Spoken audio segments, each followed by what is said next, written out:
staff comment, Cecily and I called, and tonight we have this amazing speaker that we've been working on for a while to come to our yacht club. Meghan Musniki is a small town girl from a high school graduating class of 90. She defied all odds to become four-time Olympian and the oldest one of the United States' most decorated rowers, male or female, at the time. Join Meghan as she takes you on a journey from first introduction of rowing to her freshman year in college, all the way through finals to the final 2024 Olympics. Please welcome Meghan. Thank you, Mom. Thank you to the Yacht Club for having me back. I was here, gosh, it was in the late summer, early fall. It couldn't have been the summer. I was in Paris, so after the Paris Olympics with open water rowing, and I've been invited back. So apparently, you guys liked me enough to have me back, which is great. So I'm here to share my story with you. I have been to 4 Olympics, and I won 2 Olympic gold medals and 5 world titles. But to me, what's more important is kind of that journey to get there. As everyone in this room can attest to, you kind of hit obstacles and overcome setbacks all along in life, and kind of how you deal with them and handle them is what can propel you forward or stop you in your tracks. So I'm going to bring you back, way back, to high school for me, which small town in upstate New York in the Finger Lakes area. Anybody who knows where the Finger Lakes are? Oh yes, I love when there's locals. Great. I went to a small high school, graduating class of 90. Actually didn't like high school. I still to this day will say there is no sum of money that you can pay me to go back to high school. None. And kids, when I speak of high schools or juniors, they're like, oh yeah, you probably loved it. It's like, absolutely not. Wanted to get out, wanted to go to college, ended up, I played sports all throughout my youth. I was soccer team, basketball team, tried my hand at swimming, which was a terrible result. Tried softball, played as a 7th grader in left outfield. I was that good. Lots of balls hit when you're in 7th grade into left outfield. Anyways, played sports, loved being part of a team. I loved kind of the dynamic that came with it and just the built-in camaraderie that was with it. And so I knew I wanted to play in college, but I wasn't a star in anything. I was decent at basketball, but I wasn't going to go to like the WNBA or something. So I was looking at schools, and I came across St. Lawrence, which is up in way upstate New York in Canton, and started my freshman year there with the idea that I was going to play basketball, because that's what I'd always done. It was my strongest sport in high school, so of course I would continue that. And I'll never forget, I was walking through the coach's office. Is this giving feedback by any chance? No. Oh, okay, sorry. I was walking through the coach's offices and going to go talk to the basketball coach to ask him if I could try out. And all of a sudden, this very tall man kind of like walks out of this one office and was like, hey, you. And I was like, it's kind of weird. I was like, hello. And he goes, where are you going? I was like, I'm gonna go talk to the basketball coach. He goes, no. You don't want to talk to the basketball coach. You want to come talk to me. I was like, who are you? And he's like, I'm the rowing coach. And I was like, that means nothing to me. I didn't know what rowing was. There was not rowing at my school. There was not rowing at my neighboring school. I just kind of looked at this man like he was crazy, and I was like, no, thank you, but no, I'm gonna go talk to the basketball coach. He's like, no, really, you'd be great at it. You're so tall and athletic. What I've heard my entire life. And I was like, oh yeah, great. Yeah, I'll get back to you. And I went and proceeded to talk to the basketball coach. And I remember going back to my dorm room and then thinking about it and thinking, why not try it? I love sports and I love being part of a team. And the whole reason I wanted to play basketball was to continue to be part of that. But like I said, I was no Caitlin Clark. It's not like I was gonna be going to the WNBA. And so I was like, I guess I'll try it. And so one very, very cold morning at 4:50, when we had to get in our vans to drive up to the St. Lawrence River, I got in a boat for the first time. I would like to tell you that I loved it, but I distinctly remember icicles freezing off the side of the boat and being splashed in the face with water. And I was like, whoa, this is ridiculous. These people do this for fun? But I was like, I want to get better at this. And so I just continued to do it. And lo and behold, I got better. I made the first varsity 8. I could tell you that there were only 8 people on the team, but that makes it sound not as impressive. Made the first varsity 8 of the 8-person team and raced. And I loved it. The first time I raced, I was like, wow, this is incredible. So everything was going along great, and I was enjoying, being a freshman in college, experiencing everything that you experience at college. And then one night I was sitting in my dorm room. It was a Friday, so of course most people were going out, but I had practice at 5 a.m. the next day and was not going out. And there was a knock on my dorm room door, and I kind of leaned back and opened the door because I thought it was just one of my friends who was going out. Like, oh, why aren't you going out? And threw the door open, and the school counselor was standing there. And I was like, immediately knew that something was very wrong. On a Friday night, the school counselor doesn't usually make house calls. And he looks at me and he says, have you called your parents today? And I was like, I had actually just tried to call my mom, but no one answered. He's like, well, you need to try again. And he went back out into the hall and he closed the door, and I was like, okay. And I called again and there was still no answer. And then she called me back and she told me my dad had died of a heart attack. I was just devastated. I mean, I was 19 years old, a freshman in college, and everybody would tell you that I was definitely a daddy's girl. He was hugely supportive of me. He came to both my and my sister's games and events and everything that we did. And so it was a sucker punch. I, of course, went home and spent some time at home for all of the funeral-related things that come with it when you lose someone. And then I had to decide if I wanted to go back. No one would have blamed me. This is in February of my freshman year. No one would have blamed me if I was like, no, I'm just going to stay home. I don't want to go back to school. But I thought about what my dad would want, and I was like, he wouldn't want this to kind of upend my life completely. And so I pulled myself up by my bootstraps and went back to school and finished my freshman year. But I knew that I had to leave St. Lawrence. It was just too big of a gray cloud that hung over the place. I just associated it too much with the loss of my father. So I ended up transferring to Ithaca College, which is a little bit closer to home, so if my mom wanted to come visit on a whim, she could drive the 75 minutes over and visit me and buy me dinner. Went to Ithaca and immediately joined the crew team there, and I loved it.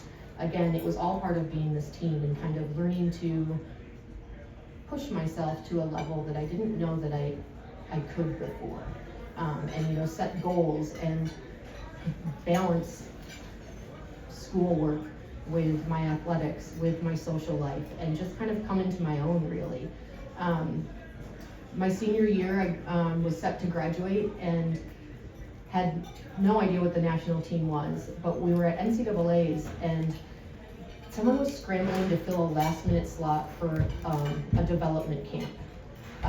And they came up to the Ithaca College coach and was like, do you have anyone that would be good for this? Now, mind you, I have no idea what the national team is at this point.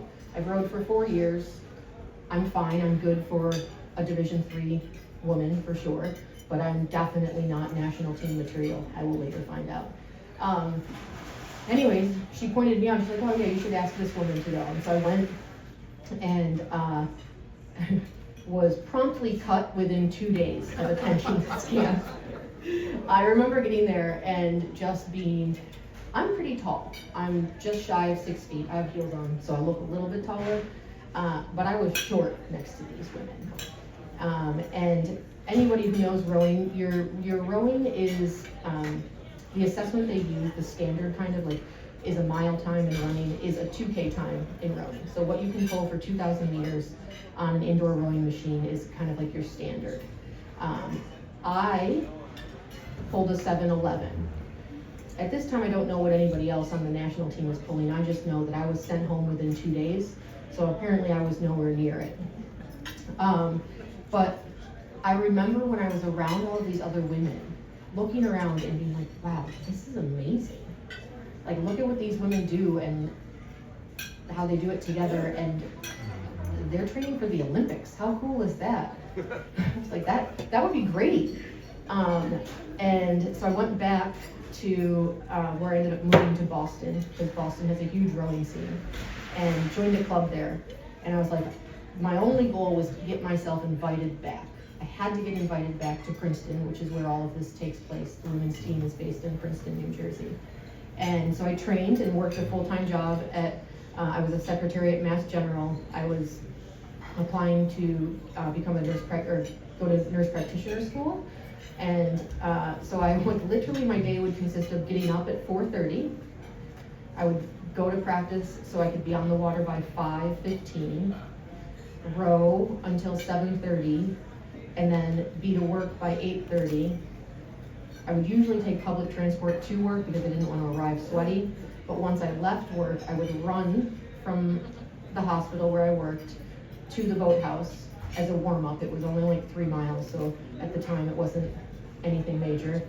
And then I would practice in the afternoon from 6 until 7:30 or so, go home, eat dinner, go to bed, get up and do it again. Now this is in my mid-20s, right? Like, I'm not happy hour, no.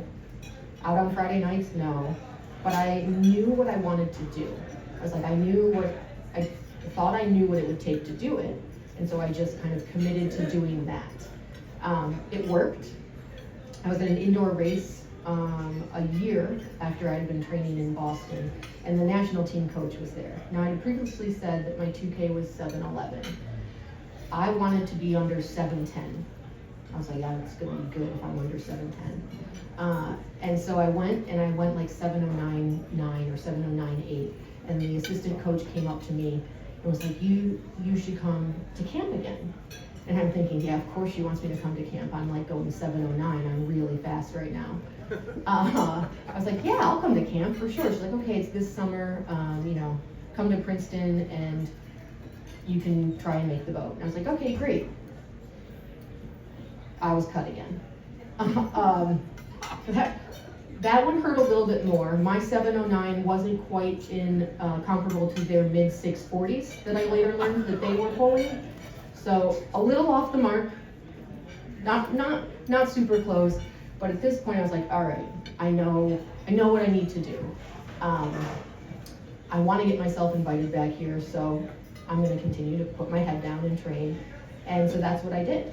When people would go out, at night I would not, because I knew I had to get up in the morning. Or when my family went on vacation, I would find the nearest gym and sit in the corner on the indoor rowing machine, miserable, but with this goal in my mind.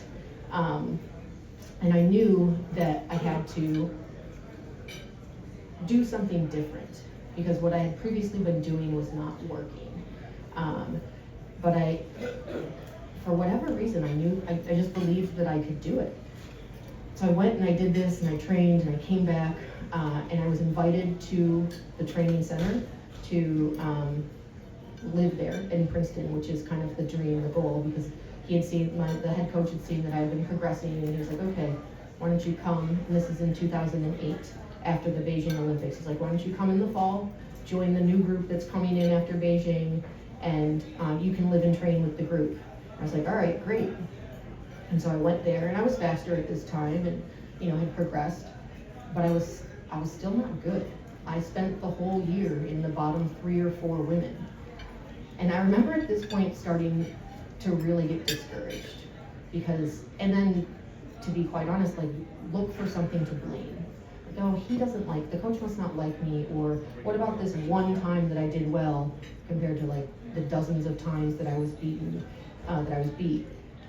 And I blamed things outside of my control as to why it wasn't working.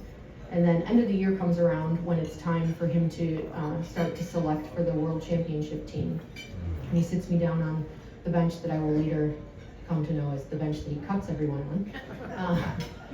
And I sit down next to him and he's like, Meghan, I'm gonna have to, I like, you're not gonna make the team again. I have to ask you to leave. And he goes, but I can't keep cutting you. It's like, this is the third time. And he basically gave me a time that I had to hit. And he's like, you can go wherever you feel you need to go now. I'll give you one more shot in September. He gave me a time standard for an erg that I had to do. And he's like, and if you don't reach it, I'm gonna have to ask you to leave and basically never invite you back. And I believe he said to me, maybe you should try other things. And so I would like to say that I like left that and I was like, I'm gonna do this, but I left it and I was devastated. And I for sure wanted to blame him because he was mean or whatever.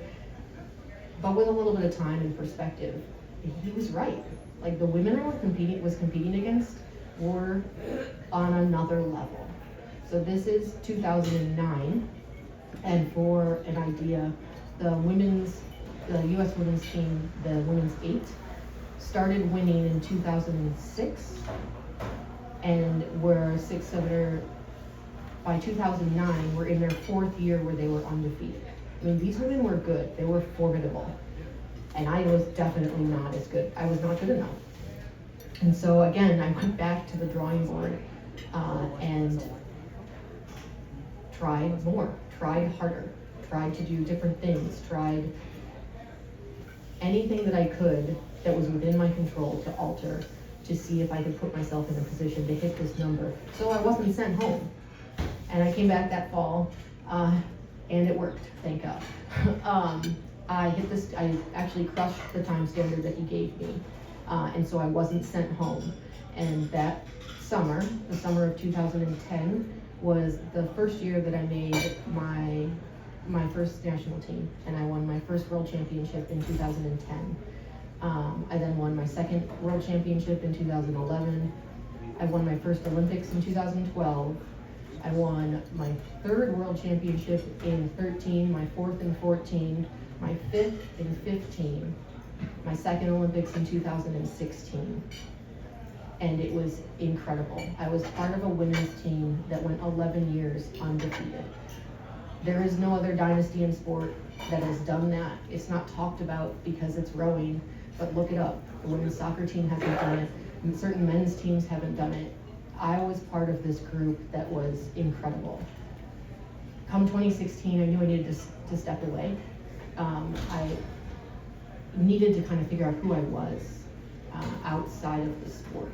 I had been doing it since my freshman year of college, and as I've said, I kind of gave everything that I had to it and didn't really know who Meghan was, not the rower. And so that's what brought me to California, actually. One of my girlfriends who I used to row with said to me, come out to California, or San Francisco, live rent-free in my apartment, which I later know is like a really big deal out here in San Francisco because rent costs like an arm and a leg.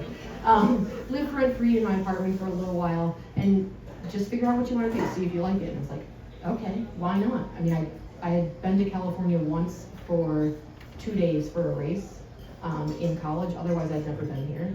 And came out here, and at this time, if you ask my mom, she would say that maybe she thought I was done rowing.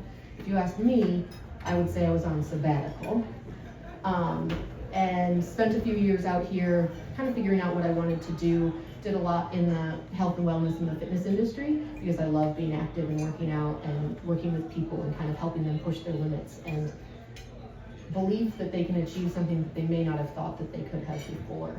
But then 2018 came around and I was starting to get the itch again. I was like, I wonder if I could do it again. Now mind you, my history up until this point, I hadn't lost. Like the women's team hadn't lost. Those are positive memories through and through. And so I decided, after my then fiance moved out to California, that, oh, just kidding, I'm gonna move back to the East Coast because I want to try and make the team again. He was smart enough to, know that was gonna be what it was gonna be and not try and change my mind on that. And so I went back and rejoined this group of women that had existed before me, right? So I think of a team, whether it's at work or a sports team as kind of this living organism, right? Like, it's constantly evolving and moving, and people come in and out of it, and it develops its own identity. And I wasn't there for the better part of 2.5 years, but that doesn't mean that the team stopped being, right? It still kept going. And I came back into it and had to figure out a way of like, how do I fit into this? Like, what is my role in this? Not only that, but the team had lost for the first time in 2017. So the streak was over, which is kind of a blessing and a curse, but I came in as one of 4 or 5 women that had previously been a part of the team when they were winning. And to me, it was really important that I inserted myself seamlessly and made sure that I didn't put any, oh, well, we used to do it this way, onto the current team.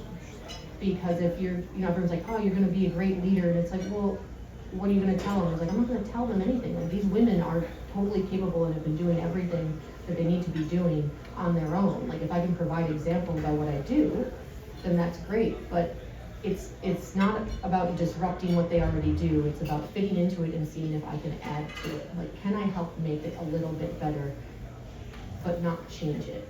And it was hard because the women were a little bit younger than me as well.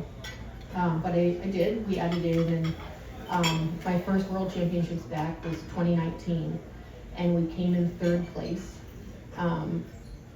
which was really hard. For someone who's only ever raced in the 8 and 1, crossing the finish line in 3rd is like, what just happened? Now, having said that, I actually didn't expect our boat to win, which is something I'll get to in a minute, but it was challenging, to say the least. I was like, well, I don't understand why I did know. And I remember thinking when I was after the race and going through like kind of everything that went into it, what was one of the main differences? And it was the sobering reality and then gratitude that I've never lined up before with a group of the other 8 women and not had 110% confidence in their ability to attack what was about to happen. Not that I thought we were gonna win, but confidence in their ability and what they had done to get to that point. Like, that they knew what they were getting themselves into, that they had done the work that was required to give us the best opportunity to maybe win. And I lined up in 2019 without that feeling. And I didn't know it until I crossed the finish line and was reflecting on the race. And I was like, wow, that's a terrible feeling. Versus any other race that I'd been in, I could look through the boat, and whether I was friends with that woman or not, I respected her ability, and I respected her effort, and I 110% believed that she deserves to be in that boat. I couldn't say that for the first time in my career in 2019. But I was undeterred, and I came back because I wanted to go to the Tokyo Olympics. So I continued to train, and then, as you all know, COVID, 2020 happened. And my 2-year trip to the East Coast turned into 3 years. And I remember I was doing a hard workout right when the final announcement came out. And I got a message on my phone, and I just remember stopping in the middle of my workout and being like, a year's a long time. And to add March, so it was March of 2020, go ahead, sorry. It was March of 2020 that I got the notice, or the ping on my phone. And that means that I would have another 1.25 years before the next Olympics. And you're leading, in March of the Olympic year, you're leading up into it. Like, you're ramping up. Now you're all of a sudden 1.25 years away from it again. So you like go back down, and you have to start, you don't start all over again, but you start way back away from the finish line again. And everybody asked me, like, oh, did you ever consider not doing it because you were away from your fiance? And no. I knew I came back to go to the Tokyo Olympics and try and win another medal. And now the Tokyo Olympics were 1.25 years away, so I guess I'm waiting another 1.25 years. You know, it wasn't, and again, my husband was super supportive. It wasn't even a discussion we had. It's not like he was like, oh, are you sure you want to do this? Because that would have been a dumb question. Anyway, we continued to train, got through COVID, thank God, and the Tokyo Olympics came, and they were unlike the first two Olympics I had ever been to, in that we came in 4th place. And it was soul crushing. Again, I didn't think that we were gonna win, but I thought for sure we could have gotten a medal. And so, coming to terms with that and realizing partway through that cycle, so that 4-year cycle leading up to Tokyo, that I needed to redefine what success was. Because winning, or it's not winning or no success, right? It's the team that I had been a part of that was undefeated. That was our definition of success. We either won or we failed. But now I'm part of a team where that's not the definition of success, because that's unrealistic, to be quite honest with you. And for me, making that mental shift in my head, really hard. I'm an incredibly competitive woman, and to be okay with not winning seems sacrilegious to me. I mean, I don't care if I'm playing cards with you or dominoes with my mom, right? Like, I'm gonna try to win. And it hurts. It makes you feel like, it made me feel like a failure. Like, I was like, I'm not good enough. I just came in 4th place at the Olympics. How is this possible? But I eventually, mostly came to terms with it, and at this point was definitely done with rowing. This is was gonna get married that September. Got married, moved back out to the West Coast.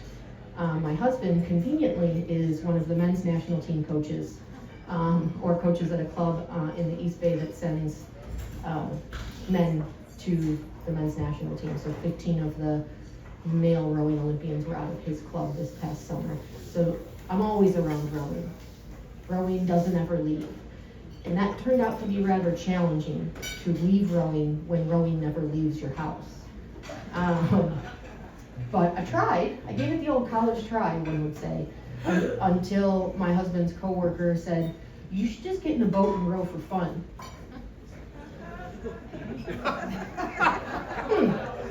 That's a novel idea. I don't really do that though. What do you mean just for fun? But one of my close friends who was on the Australian team happened to also be in the same spot as me, that is unemployed, having just retired from a very long rowing career, basically lost as to what the hell she's supposed to be doing in her life. And so we got in a boat together, and it was so much fun. I mean, she's very talented. She just won a medal at the Paris Olympics. But anyway, we get in a boat and we're gonna go, he's like, just go to these races for fun. So we went to Henley in the UK, and we won. And I was like, yeah, that's right. Like, I can do this, I know how to do this. And I came back and you could see it on my husband's face. He was like, I was like, well, what if? And he's like, oh. I wanted to do it again, one last time. But I knew it had to be different. At this point, I was 39, and I was married. I lived full-time on the West Coast. I had a full-time job. I was a real girl, like I was a real person, like Pinocchio says, I'm a real boy. I was a real person, but I really wanted to do this. And so I did it a little bit differently. I trained out of my husband's club with one other woman and went for a different boat class, the women's pair, which is a 2-person boat class. And you have to beat everybody else on the US team in order to be that boat. And we did, and we went to the World Championships in 2023, and that's where you qualify all of the boats for the Olympics. Not the people, oddly, but the boat itself. And we managed to qualify the boat, which is great. We came in 6th, which I would have liked to come in Would have been great to come in third, but the boat class is a bit different than the 8. Realistically, I knew, and like, you know, the competitors in the other boats a lot better because there's only like 2 of them, and it's phenomenal amount of competition. But I was disappointed in that and knew that that I would not have come in 6th at the Olympics if I was racing at the Olympics, meaning I would have done worse. And so I was like, well, how do I want to approach this? Like, how do I want to approach training for Paris? Because I had said that I didn't want to move back to the East Coast. I didn't want to re-enter this system where I have to live with a host family full time because I'm not at a home. You know, I travel. I'm going to be away. I would, if I did it, I would be away from home from January 2 until the day after the Olympics. That's August. And it's like, I don't want to do that, but I want to do this, right? If that makes any sense. Like, I don't want to be away, but I really want to pursue this one more time. And so I did. I signed up to try and make my 4th and final, please hold me to that, for the love of God, my 4th and final Olympic team as a 41-year-old competing against 27-year-olds. And I did it. And I was extremely proud of myself for doing it. But more than that, I was really excited because I believed that this group had the possibility to do something great. Maybe not win, because I knew Romania was really, really good. Having been around a lot, I kind of knew the teams, but I thought for sure we could come away with a medal. And so, went to Paris, and we came in 5th place. And I was, once again, crushed. It doesn't hurt any less. It doesn't hurt any less. I was embarrassed, and someone just asked me the other day, like, you know, they were talking about how they were branching out to try and, she is switching trajectories in her career and is trying to get a job in a little bit of a different area, and she's not hasn't been very successful at it, so she thinks she might go back to the original trajectory, and she's like, but I'm embarrassed because I feel like people will think I'm a failure. And I was like, well, you know, why do you think that people will think that you're a failure just because this didn't happen? I was like, do you think I'm a failure because I came in 5th place at the Olympics instead of winning? Or do you think that it takes a lot of drive, commitment, courage, all of the above to even try and do that? Like, the fact that you're even willing to try is important. And I feel a little bit of a hypocrite because there are days where I don't believe that. Or I'm like, in fact, earlier today I was upset about something, and I told my mom that I was coming here, and she's like, oh, that's great. I was like, yeah, I can't wait to tell them the story about how I won and then just progressively got worse and worse and worse. She, of course, did not say, yeah, that must be hard. No. She was like, you know that's not what they're going to think. But I don't know. You know, you don't know, and like, all of it is, it's not caring what others think about you for me, and doing what I love and achieving and trying to pursue this goal that there are no guarantees in. And it's been an amazing journey. I would do it all again. I really wish it would be in reverse, but I would do it all again, you know? And so here I am with 5 world titles, 2 gold medals, and 4 Olympics, and a lot of losses and a lot of failures, and that's okay, because it's kind of helped define who I am as a person. It's made me who I am. It's taught me resilience. It's taught me to, you know, how many times I have to pick myself up and try again if there's something that I really want. How much work goes into winning. How much work goes even into having the opportunity to win, because there's no guarantees. So, thank you for listening to my story. I would love if you guys had any questions for me. Raise your hand or shout. I'm a Bills fan, so please feel free to be loud. Tell you about Paris. Paris was incredible. Very well run, except for the one thing in the beginning they struggled with was transportation. Also, there's no air conditioning in Europe, for what it's worth. It was very, very, very warm there. But the buses got a little lost a couple times, so our venue was about 40 minutes from the Olympic Village where we stayed. But on the first couple of days, it took around 90 minutes to 2.5 hours if you were the bus that ran out of gas. So, but in their defense, they quickly fixed all of the issues and it became pretty seamless. The amazing thing about the Olympics, or one of the best things I love about the Olympics, is that there are thousands. I think I believe the number of volunteers to make the Paris Olympics happen was 33,000. Volunteers.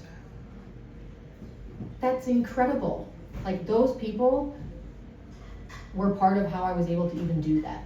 You know, whether it's food service, whether it's bus, whether it's cleaning up, whether it's taking tickets. I mean, I can't even imagine all of the things that the people do. So that is always something that really resonates with me, is the number of people are there for the love of sport, you know, to just be able to do it, to be a part of it. Yeah, I saw Simone Biles, Katie Ledecky. One of the male rowers was actually the flag bearer in the closing ceremonies. Nick Mead, he's wonderful. So it was amazing. One of also the great things about rowing is that it occurs in the first week, which means you have the entire second week to do whatever you want, which is great. Less great the older you get, but still great. And my family got to be there, unlike in Tokyo. My husband was a coach. So my husband coached at his first Olympics, and I rowed at my last Olympics, all in the same Olympics. And it like, that's, how often does that happen? You know? Yeah, it was great. Hold on, I have one more thing to say, I just thought of this. In the village, there's this boulangerie that was run by a baker who's, every day they would make fresh baguettes, and I don't speak French, but so I'm gonna really butcher this for you. They're like pain de cocoa breads, and they made 300 baguettes every day and 600 fresh little chocolate breads, and there was fresh butter and jam, and I mean, really? Really? Needless to say, I took a private class with him and one of my girlfriends. They knew us all by name. His name was Tony. He's wonderful. I follow him on Instagram. But I mean, like, it's experiences like that you're just like, wow, I'm so blessed to be able to participate in this. Win, lose, or draw. You know, at every single one of the Olympics, I've always thought to myself, I don't care if it's the person who comes in dead last or if it's the person who wins. That person has put a lot on the line to get themselves to where they are. And that I respect that. Yes? Yes, I was wondering about your sense that you have this apex of performance and it seems to lower in competition. But would that be something like the banister effect, where you were at or exceeded your other performance, but there was something that broke through, so other rowers opened their minds to performing at a higher level than had been known when you were a younger woman? For sure.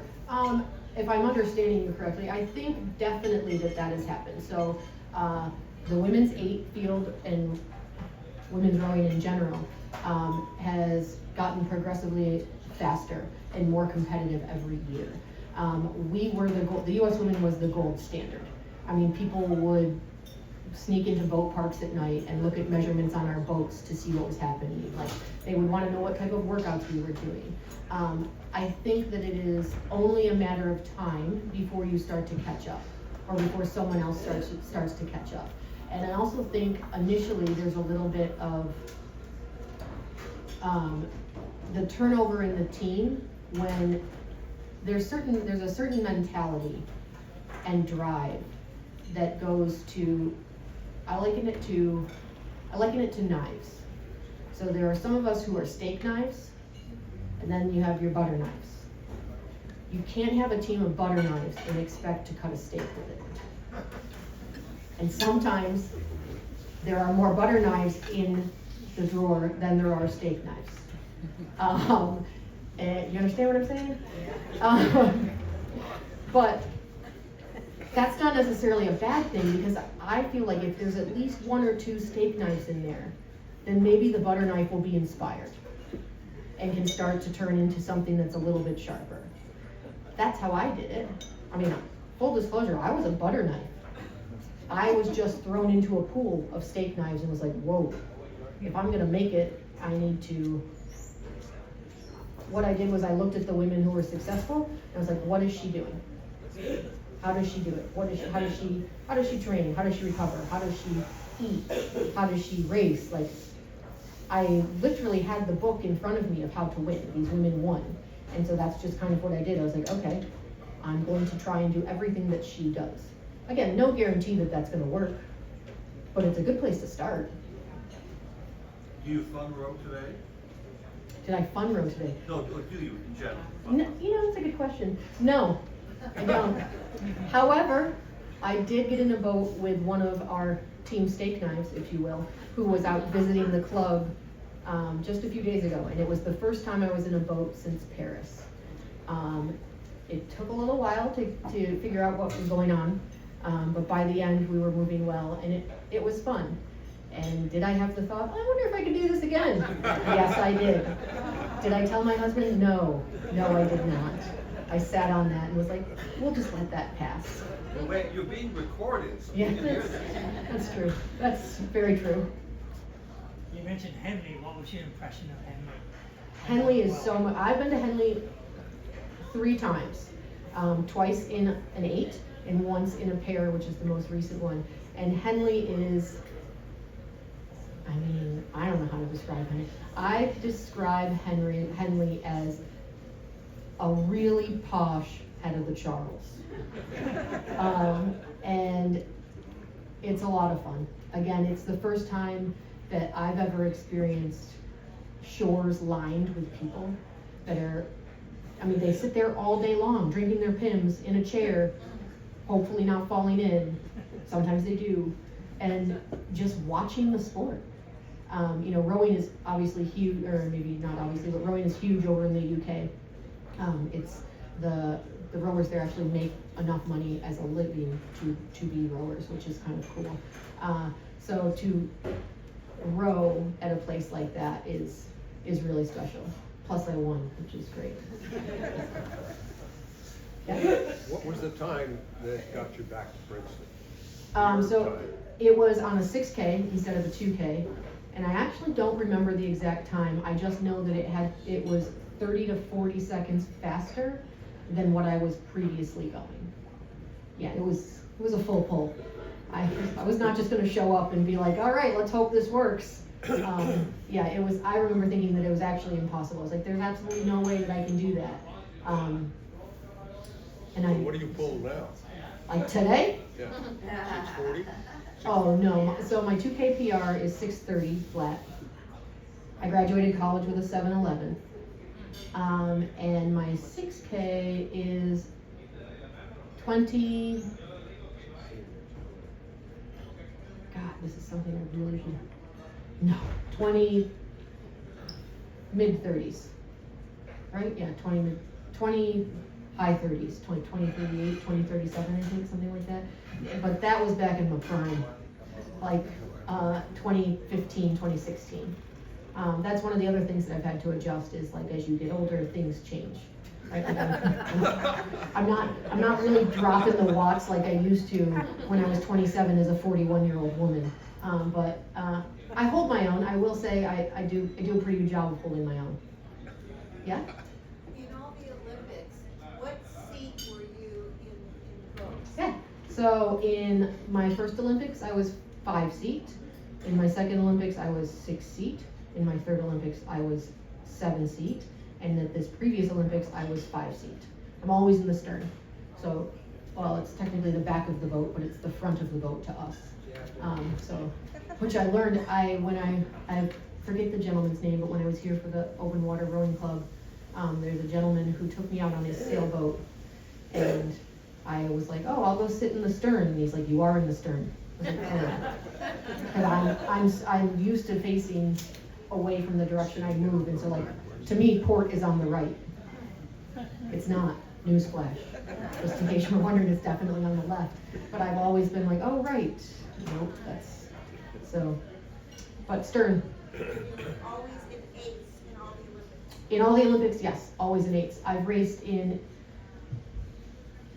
internationally, I've raced in a 2-person boat, 2 different types of 4-person boats, and an 8-person boat. The only boat class that I haven't raced internationally is the single, is the single, and the double, so a sculling boat, 2 oars, each person has 2 oars. That's the next challenge right there. Yeah, see? We can fix that. Yeah. Do you have any thoughts on getting some more diversity into the sport? Yeah, so rowing is one of those sports where it is way behind the curve, for sure. I think a lot of it has to do with accessibility, or most of it has to do with accessibility in terms, especially in schools, because it costs so much money to have a rowing program that it doesn't lend itself to a socioeconomic status where you're going to be at an inner city school and they're going to have a big rowing program. I think, I don't know, do you Arshay Cooper? Yes. So Arshay does a ton of work in terms of getting rowing into inner city schools. I think our current CEO, previously who ran Row New York, the concept behind Row New York is incredible in drawing students in of lower socioeconomic status and making it available to them. You know, I think that's the issue. Like, if it's not available for them to do, or they don't know about it, then how can they do it? I mean, that's setting aside the issue of whether or not they're comfortable doing it in an environment where they're the only person of color, right? Like, I understand or I don't understand, but I can imagine that would be incredibly challenging. But I think it's way better than it has been, and I think it has very far to go still. Similar to a lot of equity for women in sports, I think it's come an incredibly long way, and I think it has a long way to go. But it is exciting and promising that it's something that is now becoming talked about more, because unless you talk about it, there will be nothing that comes of it. Yeah.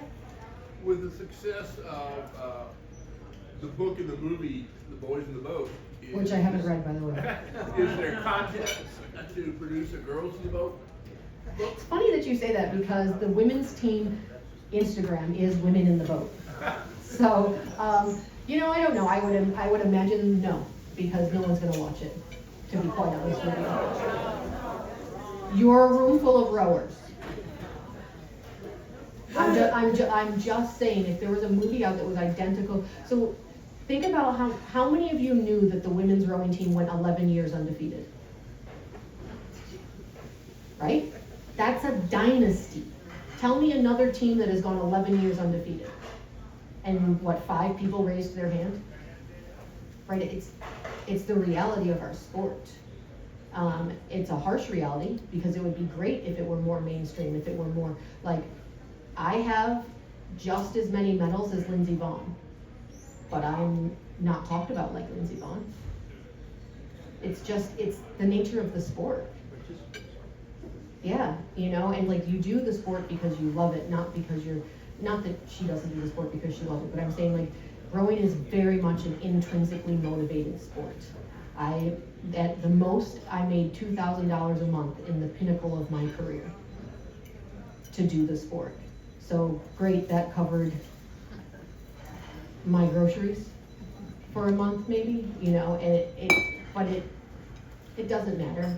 I won't lie, there are times where it frustrates me, where I'm like, what the heck, like, you know, this woman has an amazing story, why can't someone talk about this? Or, you know, this boat, like the women's team, like, I'll never forget, in 2016, when the team won their 3rd back-to-back Olympics. They won in Beijing, they won in London, and we won in Rio. We were supposed to go on the Today Show, and we were all there, and the producer person came out and said, we have to bump your segment because the women's soccer team lost. I was like, they're like, but don't worry, we're gonna line up all the athletes that are here today on the beach so you can get a picture with Al Roker. And I was like, is this real life? This group of women just won 3 back-to-back gold medals, and you're bumping us to talk about that the women's soccer team lost. And so that's why I say that. Like, I don't think, yes, there is a niche group of people that would watch it, thank you. But, the reality is, it's not a mainstream sport. Yes? I think that's the opportunity for you. I think that there are so many examples of somebody with a story that breaks through barriers and attitudes. And so I'd love to see you be that person. And just think about women's rugby. Nobody knew any women rugby players until the Olympics. Yep. And suddenly they're on the scene. So you've got a great story, and Thank you. You're going to be the one to bring this up. Thank you. Does anyone else have questions for me? Yes. I don't do any coaching. No, I don't. One coach in my family is enough. I have been asked that before. I don't, for a couple of reasons. I think I would want to coach at a high level, so like at either a big time collegiate program or start out with assistant coaching on the national team level, or else do very, very young. I don't think I could do the in-between because I think I would be annoyed that they weren't trying. I'd be like, you're just lazy.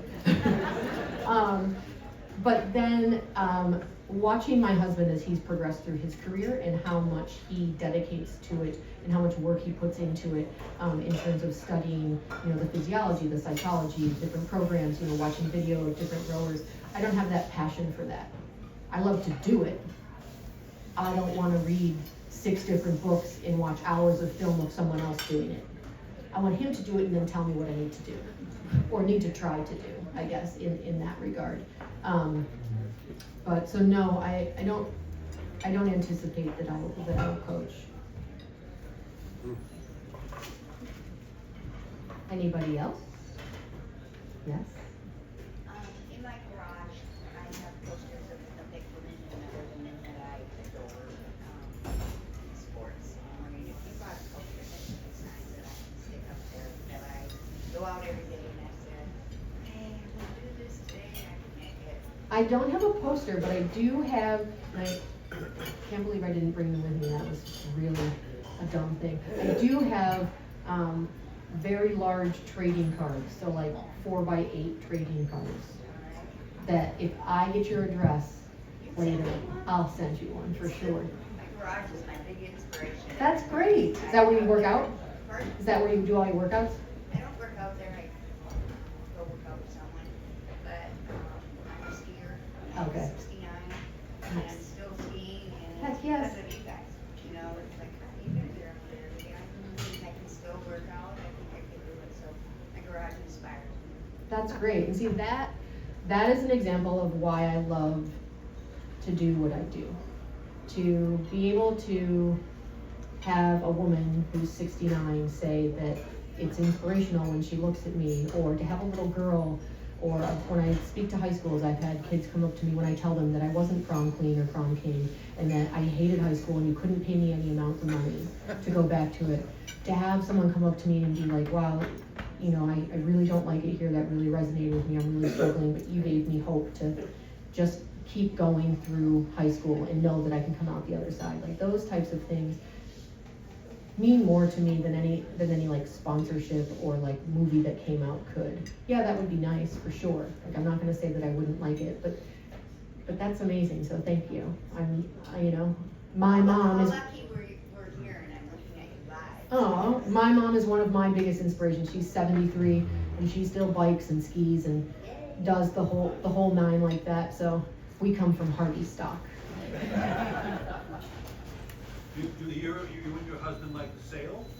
My husband, I don't know if he's ever sailed before. I grew up sailing. My dad was a sailor, so I do like to sail. We rode bike, which actually terrifies me currently because it's so dangerous. But I've gotten into something other than rowing, so I'm just gonna go with it.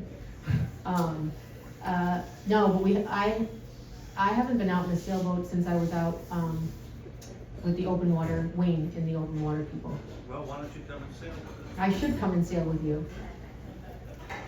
Thank you guys so, if there's no more questions, I mean, please feel free to come up and ask me. I'm an open book, anything you guys want to know. But thank you so much for listening to my story and asking such great questions. And thank you for having me back to the yacht club.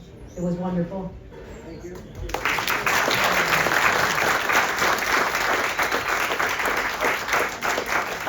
Wait, I forgot. I always forget. I brought my medals with me, so if you want to see.